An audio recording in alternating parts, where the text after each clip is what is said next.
ॐ या देवी सर्वभूतेषु मां पार्वतीरूपेण संस्थिता नमस्तस्यै नमस्तस्यै नमस्तस्यै नमो नमः। श्री शिवाय नमस्तुभ्यम। आप सभी का स्वागत है हमारे यूट्यूब चैनल पर। आज हम सुनेंगे माता मंगला गौरी व्रत की कथा।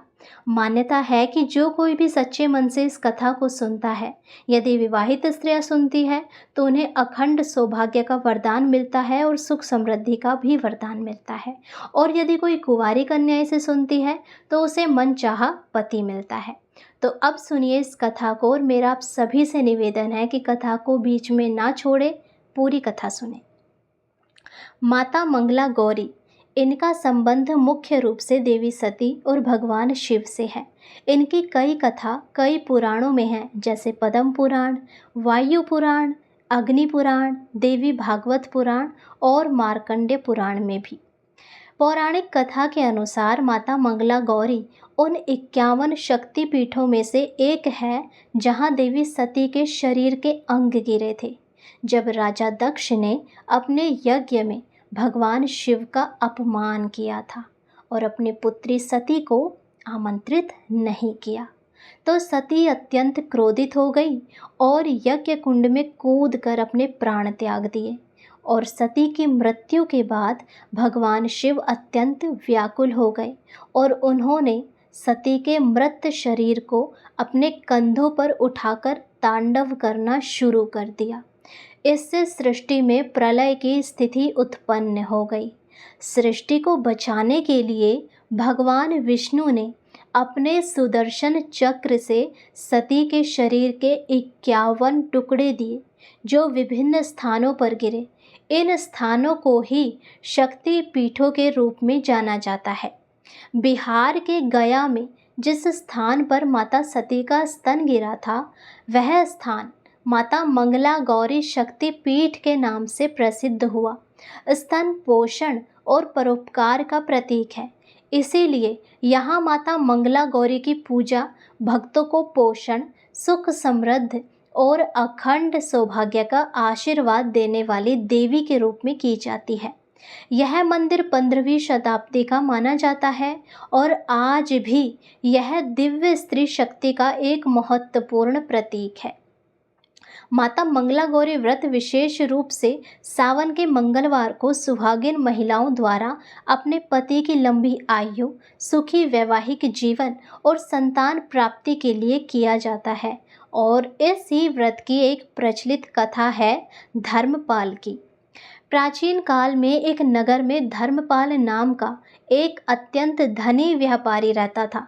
उसके पास किसी भी चीज़ की कोई कमी नहीं थी।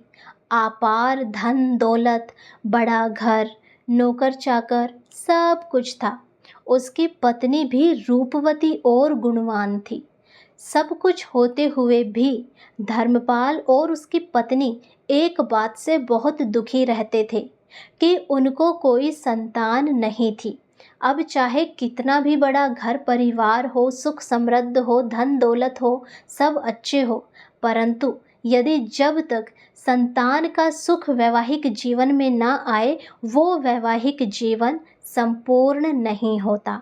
और संतान प्राप्ति के लिए अब उन्होंने भी कई देवी देवताओं की पूजा अर्चना की, व्रत रखे, दान पुण्य किए। उनकी अथक तपस्या और भक्ति से प्रसन्न होकर भगवान शिव और माता पार्वती ने उन्हें एक पुत्र का वरदान दिया। धर्मपाल और उसकी पत्नी की खुशी का कोई ठिकाना ही ना रहा। उन्होंने धूमधाम से पुत्र जन्मोत्सव मनाया, लेकिन उनकी खुशी केवल अल्पकालिक थी। जब उन्होंने अपने नवजात पुत्र की कुंडली किसी ज्ञानी ज्योतिषी को दिखाई, तो ज्योतिषी ने बताया कि उनका पुत्र अल्पायु है। उसे 16 वर्ष की आयु में सर्पदंश से मृत्यु का योग है। यह सुनकर तो धर्मपाल और उसकी पत्नी पर मानो वज्रपात हो गया हो। वे बहुत दुखी हुए, लेकिन उन्होंने यह बात किसी को नहीं बताई और अपने पुत्र का पालन पोषण बड़े लाड़ प्यार से करने लगे। अब समय बीतता गया और पुत्र बड़ा होने लगा। जब वह 16 वर्ष का होने वाला था तो धर्मपाल और उसकी पत्नी की चिंता और बढ़ गई। इसी बीच उन्होंने अपने पुत्र के विवाह का विचार किया। संयोग से उन्हें एक ऐसी कन्या मिली जिनका नाम सुमति था। सुमति की माता मंगला गौरी की परम भक्त थी और वे नियमित रूप से माता मंगला गौरी का व्रत भी करती थी। उन्होंने अपनी पुत्री सुमति को भी इस व्रत का महत्व और विधि सिखाई थी। धर्मपाल के पुत्र का विवाह सुमति से हो गया। अब सुमति एक संस्कारी और धर्मपरायण कन्या थी। विवाह के बाद जब सावन का महीना आया और माता मंगला गौरी का व्रत का अवसर आया तो सुमति ने अपनी माता के बताए अनुसार पूरे विधि विधान से माता मंगला गौरी का व्रत रखना शुरू किया। वह हर मंगलवार को व्रत रखती, माता गौरी की पूजा करती, कथा सुनती और रात भर दीपक जलाकर जागरण भी करती थी। जब धर्मपाल के पुत्र की आयु 16 वर्ष पूरी होने वाली थी और मृत्यु का समय निकट आया तो एक सर्प उसे डसने के लिए आया, लेकिन सुमति की भक्ति और मंगला गौरी व्रत के प्रभाव से सर्प ने उसे डसा नहीं। मंगला गौरी की कृपा से सर्प स्वयं ही दूर चला गया और धर्मपाल के पुत्र को नवजीवन प्राप्त हुआ। बोलिए गौरी शंकर की जय। अब इस चमत्कार को देखकर धर्मपाल और उसकी पत्नी अत्यंत प्रसन्न हुए। उन्हें समझ आ गया कि यह सब सुमति के मंगला गौरी व्रत का ही प्रताप है। इस घटना के बाद धर्मपाल का पुत्र दीर्घायु हुआ और उसने अपने जीवन में खूब सुख समृद्धि प्राप्त की। तभी से मंगला गौरी व्रत का महत्व और भी बढ़ गया। यह व्रत सुहागिन महिलाओं द्वारा अपने पति की लंबी आयु, सुखी वैवाहिक जीवन और संतान प्राप्ति के लिए पूरी श्रद्धा और विश्वास के साथ किया जाता है। ऐसा माना जाता है कि जो कोई भी सच्चे मन से यह व्रत करती हैं, उसे माता मंगला गौरी का आशीर्वाद प्राप्त होता है और उसके सभी मनोरथ पूर्ण हो जाते हैं।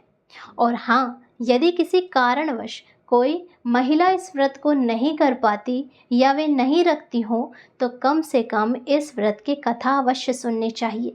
कथाओं में भी बड़ा बल होता है। कथा सुनने मात्र से हमारे पाप नष्ट होते हैं और भगवान की असीम कृपा प्राप्त होती है। हमारे चैनल पर रोज़ श्रावण मास महात्म्य की कथाएं डाली जा रही है। आप जल्दी से चैनल को सब्सक्राइब करके बेल आइकन दबाएं और जुड़ जाइए हमारे साथ इस शिव भक्ति के मार्ग पर।